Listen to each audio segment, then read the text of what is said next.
So ఇంకొకటి ఏంటంటే ఇప్పుడు ఏపీది ఇందాక మనం మాట్లాడుకున్నట్టు ఏపీకి వాళ్ళ ఈ పరిస్థితి రావడానికి ఆర్థిక మన ప్రత్యేక హోదా రాకపోవడానికి మీరు చైర్మన్గా ఉన్న 14th ఫైనాన్స్ కమిషన్ రికమెండేషన్ అంటారు, నిజమేనా అసలు అది?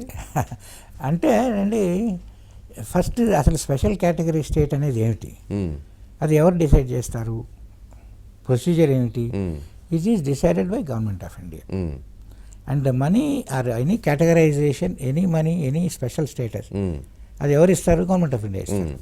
ఏ బేసిస్ పైన ఇస్తారు అంటే నేషనల్ డెవలప్మెంట్ కౌన్సిల్ రికమెండేషన్ పైన ఇస్తారు. అంటే నేషనల్ డెవలప్మెంట్ కౌన్సిల్ అందరు చీఫ్ మినిస్టర్స్ ఒప్పుకోవాలి. అవును, ప్రైమ్ మినిస్టర్ దాంట్లో ఉంటారు. అవును, కేటగరైజేషన్ మొదట్లో బార్డర్ స్టేట్స్ ఉండింది, ఒక క్రైటీరియా పెట్టారు, ఇచ్చారు. అది ప్రొసీజర్. ఆ ప్రొసీజర్ మారలేదు కదా. అవును, అందువల్ల ఫైనాన్స్ కమిషన్కు దానికి సంబంధం ఉండదు. ఓకే. మా ఎప్పుడు చరిత్రలో ఎప్పుడు కానీ స్పెషల్ కేటగిరీ స్టేట్ అనేది ఇంక్లూజన్ కానీ, ఎక్స్క్లూజన్ కానీ, డిస్పెన్సేషన్ కానీ ఏ విషయంలోనూ ఫైనాన్స్ కమిషన్ జోక్యం లేదు. కానీ ఏదో ఒక కారణాల వల్ల ఈ ఫైనాన్స్ కమిషన్కు అది ఎక్స్పెక్టేషన్ క్రియేట్ చేశారు, ఒక కారణాలు క్రియేట్ చేశారు. అది అనవసరము. నా అభిప్రాయంలో నేను కొంచెం రెఫర్ చేశాను, అటువంటి అపోహలు పెట్టుకోరాదని కూడా నా అభిప్రాయం. అది అయిపోయింది. మా రికమెండేషన్లో ఏమీ లేదు. ఓకే, ఒక్క సెంటెన్స్ మాత్రం ఉంది. ఏమంటే ఈ క్యాలిక్యులేషన్ చేసేటప్పుడు ఆ రోజు ఉండే స్పెషల్ కేటగిరీ స్టేట్స్కి ఒక విధంగా క్యాలిక్యులేట్ చేసేవాళ్ళు. మేమన్నాము అటువంటి సపరేట్ క్యాలిక్యులేషన్ అవసరం లేదు, అన్నిటికీ యూనిఫామ్గా క్యాలిక్యులేట్ చేస్తామని రాసాం. అది తప్ప మేము చేసిందే లేదు. కానీ ఏమైందంటే నేను అనుకోవడం, నాకు తెలియదు, నేనేమంటే మీకు స్టేట్స్కి అంతా షేర్ ఇంక్రీజ్ చేశాను. అవును, పెంచారు కదా, అందరికీ స్టేట్స్ పెంచాము.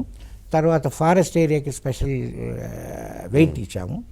ఈ అన్నిటి ఇచ్చాము కాబట్టి, అన్ని స్టేట్స్కి ఇంక్రీజ్ చేశారు కాబట్టి, అందువల్ల మా దగ్గర డబ్బు లేదని ఏదైనా కారణం ఉండొచ్చు. కానీ ఆ స్పెషల్ కేటగిరీ స్టేట్ కానీ దానికి ఇచ్చేదానికి మాకు రికమెండేషన్లకు సంబంధం లేదు.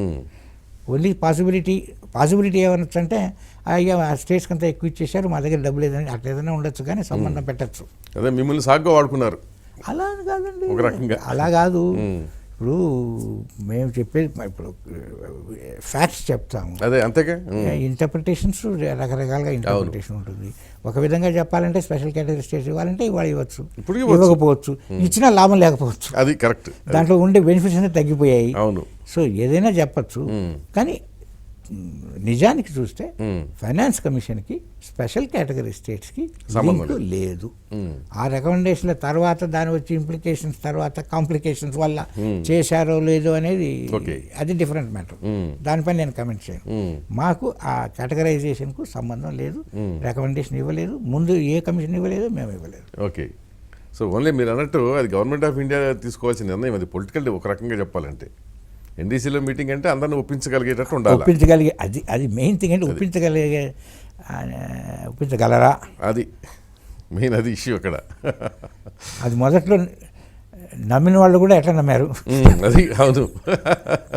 నమ్మించిన వారు ఇందాక అన్నట్టు ఆ ఒక్క సెంటెన్స్ని వాళ్ళు కోట్ చేస్తూ వచ్చారు. రీకాలిక్యులేట్ చేయాలని మీరు రాసిన సెంటెన్స్ని అది కూడా కోట్ చేయలేదు. సెంట్రల్ మినిస్టర్లు అప్పుడప్పుడు కోట్ చేస్తున్నారు, అందుకని మేము ఇవ్వలేకపోయాము. అదే సంథింగ్ దట్స్ ఓకే. ఓకే, అదే ఇప్పుడు వాళ్ళకి రాజకీయాల అవసరాలు ఉంటాయండి.